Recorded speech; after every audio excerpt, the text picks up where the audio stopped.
Algunas de las anomalías con las que lidia la Fundación SCP son peligrosas, y las más poderosas pueden acabar con toda la vida e incluso con la realidad tal como la conocemos. Otras no representan ninguna amenaza en absoluto y parecen contentos con simplemente existir, pero otros son algo completamente diferente. SCP-4999 es una entidad humanoide, aunque su apariencia parece fluctuar entre manifestaciones, siendo el único detalle invariable que siempre está vestido con ropa formal oscura. Originalmente muchos pensaron que era una leyenda urbana. Los cuentos locales de SCP-4999 fueron los que inicialmente alertaron a la Fundación sobre su existencia, y una investigación adicional indica que hay relatos que podrían estar refiriéndose a su aparición a lo largo de la historia. Sin embargo, lo más extraño de todo es la consistencia con la que aparece, o más bien las situaciones consistentes y los tipos de personas a las que aparece. A partir de los datos disponibles, parece que SCP-4999 solo les aparece a personas con un tipo de necesidad muy específico, como verás en el caso de un sujeto llamado Alex Herford y la fatídica noche que vivió. El camino estaba resbaladizo y Alex conducía demasiado rápido. Él sabía esto, por supuesto, pero es un asunto diferente saber una cosa y preocuparse por ella. La lluvia golpeaba el parabrisas delantero. Los débiles faros de su Honda Civic 2005 apenas penetraban en la espesa y negra noche que tenía adelante. Serpenteando por la ladera de la montaña, la carretera estaba casi vacía, salvo por los ocasionales faros de luz que pasaban a su lado debido a su alta velocidad. Era difícil escuchar el sonido del claxon sobre el fuerte golpeteo de la lluvia, y entonces sucedió. En cierto modo, Alex sabía que era inevitable. Sus ruedas desgastadas finalmente perdieron contacto con el suelo. Una gruesa capa de agua de lluvia entre ellas y el asfalto traicionaron el agarre de su vehículo en la carretera y lo hicieron perder el control. Había esperado miedo, pero en realidad no sintió nada. Una ligera sensación de anticipación, como hacer una muesca justo antes de que impacte un puñetazo en ese juego infantil de golpearse el brazo. No era que el mundo se hubiera ralentizado, pero tal vez su cerebro simplemente estaba trabajando a una velocidad mucho mayor ahora, reconociendo su propia muerte inminente. Su velocidad de pensamiento pareció magnificada hasta el punto de ralentizar su percepción. Había oído hablar de soldados en zonas de guerra que experimentaban el mismo fenómeno, ya que estaban seguros de que en los próximos segundos estarían muertos. Alex se preguntó, ¿se estrellaría contra un árbol? ¿Caería por el borde de un acantilado? Apenas podía ver el bosque o el terreno más allá en la espesa lluvia y la oscuridad de la montaña. Aunque había viajado por este camino 1.000.000 de veces, no tenía idea de dónde estaba esta noche. Supuso que al final no sería importante. Como de costumbre, sus pensamientos se volvieron hacia ella, o más bien simplemente habían seguido su curso y regresado al único lugar al que siempre iban. No era como si hubiera muchas otras personas en las que pensar en la vida vacía de Alex. Desde el momento en que la conoció, era y siempre había sido todo solo sobre ella. Pero incluso el estado mental elevado de Alex no pudo retrasar lo inevitable por mucho tiempo. Será un acantilado después de todo, pensó Alex al ver las luces de la ciudad a lo lejos y abajo. El automóvil giró 180 grados en el aire vacío. Luego se estrelló con un rugido horrible de vidrios rotos y metal desgarrado al caer por la ladera. Incluso sobre el aguacero torrencial, el ruido del choque de Alex había sido significativo, si alguien hubiera estado cerca para escucharlo. Finalmente, después de más de 30 metros por una pendiente empinada, el automóvil se estrelló contra un solo roble grueso, poniendo fin al desastre. Como si fuera una señal, la lluvia comenzó a amainar, lentamente al principio. Luego de repente, de esa manera peculiar que tienden a hacer los aguaceros torrenciales al noroeste, como si el cielo por fin hubiera terminado de vaciarse de una vez. Dentro del vehículo destrozado, Alex estaba sorprendentemente vivo, al menos por el momento.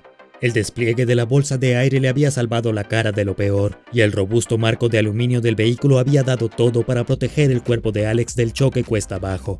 Pero incluso la ingeniería de vehículos postmoderna tiene sus límites. Su respiración se convirtió en jadeos lentos y entrecortados, difícil al principio pero poco a poco estabilizándose. No una mejora en su condición, sino más bien su cuerpo dedicando los recursos rápidamente menguantes a su disposición para mantener las funciones vitales activas el mayor tiempo posible. Alex abrió los ojos y se sorprendió al ver que no se encontraba volcado de cabeza, pero menos sorprendido al mirar el desastre destrozado en el que se había convertido la parte inferior de su cuerpo. Gradualmente los pensamientos de Alex se aclararon. Su sentido de sí mismo regresó después de la estremecedora caída por la empinada pendiente y la parada repentina al final. Mirando a la derecha pudo ver el tronco del árbol que había detenido su caída fuera de control. A pesar de sí mismo, Alex rió, una risa débil y gorgoteante, así que fue un acantilado y un árbol después de todo. Se concentró en respirar, dejando que las oleadas de dolor lo inundaran hasta que su cerebro finalmente las canceló, inyectando adrenalina y sustancias químicas en su cuerpo destrozado. Todo estaba tranquilo y silencioso después del choque y la lluvia, pero para su sorpresa se dio cuenta de que podía escuchar algo. Al principio fue débil, solo un suave crujido de pasos sobre grava, pero el sonido se hizo más y más fuerte hasta que por fin se detuvo frente a la ventana de Alex. Con cada gramo de esfuerzo, Alex volvió la cabeza hacia el sonido. ¿Un salvador? No, imposible. Nadie estaba en esa montaña y nadie podría haberlo alcanzado tan rápido incluso si hubiera habido alguien. Supuso que debería haberse sorprendido, pero casi desde el momento en que sus ojos se posaron en la alta y apuesta figura con el traje negro informal pero elegante, Alex lo aceptó por lo que era. No hubo conmoción ni confusión. Por segunda vez esta noche, solo una tranquila sensación de aceptación. El hombre, probablemente de unos 35 años, se inclinó para mirar por la ventana.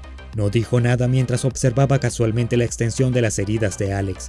Satisfecho, puso una mano sobre el hombro de Alex. El agarre fue firme, pero no doloroso, solo lo suficientemente fuerte para comunicar: estoy aquí contigo, las cosas estarán bien. Después de un ligero apretón, la figura metió la mano en el interior de su chaqueta y sacó un paquete de cigarrillos. Con rápidos golpecitos contra su palma sacó 2 cigarrillos y ofreció uno a Alex. Alex negó con la cabeza, un movimiento muy pequeño que hizo estallar el dolor en su cuerpo destrozado. No, gracias, pero esas cosas te matarán. Alex sonrió. El hombre se detuvo por un momento. El fantasma de una sonrisa apareció en su rostro por un momento antes de irse. Al devolver el cigarrillo ofrecido, el hombre tomó el suyo y lo encendió, dándole a Alex una buena mirada a su rostro a la luz de su encendedor. Alex había estado en lo cierto. El hombre parecía tener casi 35 años. Guapo, pero no modelo de portada. Simplemente agradable a la vista. Llevaba el pelo corto, cuidadosamente peinado y perfectamente aseado, en absoluto afectado por la ligera llovizna que aún caía. Sin embargo, cuanto más lo miraba a Alex, menos podía recordar acerca de los rasgos exactos del hombre. No era que cambiaran, sino que simplemente no podía aferrarse a ningún detalle durante más de unos pocos segundos. Me estoy muriendo, ¿verdad? La figura no habló, ni asintió, ni hizo ninguna forma de comunicación verbal o corporal. Simplemente miró, y Alex entendió. Alex nunca había sido particularmente religioso o espiritual, pero con esa mirada comprendió que había un mundo más allá, uno en el que entraría muy pronto. Era como si por primera vez en su vida pudiera sondear ese mundo. La realidad se desvanecía lo suficiente para vislumbrar lo que había más allá, torciendo caminos a través de planos de sombra y luz, arrastrando figuras a lo largo de cada uno, y en el mismo centro de todo, una luz. No. Un sentimiento, amor, pulsando como el corazón palpitante de todo.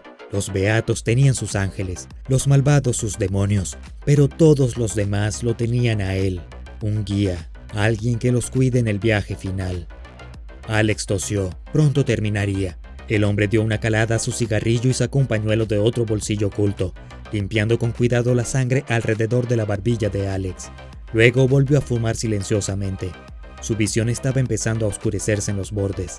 Los ruidos del bosque se volvían cada vez más distantes. Alex sabía que no tardaría mucho, pero solo tenía una última cosa que hacer.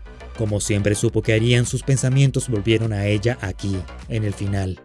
Una vez más volvió la cabeza hacia el asiento del lado del pasajero. El dolor estalló en todo su cuerpo con el movimiento. Allí, justo al borde del asiento, estaba su teléfono. Sobrevivió milagrosamente al accidente, aunque no era bueno. Incluso si pudiera mover su brazo derecho destrozado, nunca podría alcanzarlo con su fuerza cada vez más débil. El fumador dio una última calada a su cigarrillo.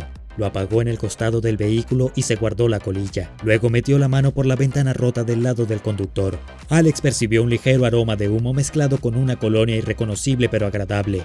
El hombre se acercó a Alex y agarró el teléfono, retrocediendo y mirando hacia la mano derecha destrozada de Alex. Después de un momento, se inclinó una vez más y puso el teléfono en su mano izquierda. Gracias. Las palabras fueron apenas un susurro. Tenía que concentrarse, deseando que la oscuridad se separara el tiempo suficiente para una tarea final. El hombre una vez más colocó su mano en el hombro de Alex para tranquilizarlo, y la oscuridad se abrió levemente, suficiente para lo que Alex necesitaba hacer.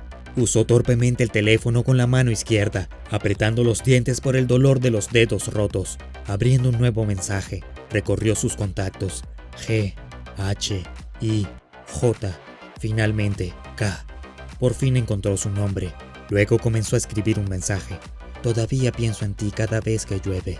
Movió el pulgar para presionar enviar, pero fue entonces cuando el cuerpo de Alex le falló por fin. El teléfono se le salió de las manos, pero el hombre estaba allí para atraparlo.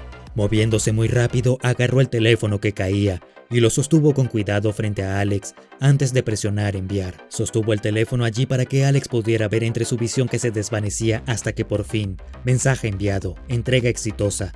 La lluvia comenzó una vez más, temperamental como siempre en el noroeste del Pacífico. Gotas de lluvia gruesas y pesadas cayeron en la escena de un terrible accidente. La víctima aparentemente murió en el impacto. Sin embargo, en su regazo yacía su teléfono, y en algún lugar lejano y muy por debajo de esta ladera oscura de la montaña, una notificación de mensaje sonó en un teléfono distante. SCP-4999 se manifiesta solo en una persona a la vez y solo cuando están solos. Todos los sujetos hasta la fecha han estado en las etapas finales de una enfermedad terminal, sufriendo una lesión que amenaza su vida o en su lecho de muerte. También parece que todos los sujetos tienen personalidades y vidas que podrían describirse como anodinas, insignificantes o insustanciales. La Fundación no ha autorizado ninguna prueba de SCP-4999, debido tanto a la dificultad para predecir dónde aparecerá, como al hecho de que la observación parece evitar que aparezca la anomalía.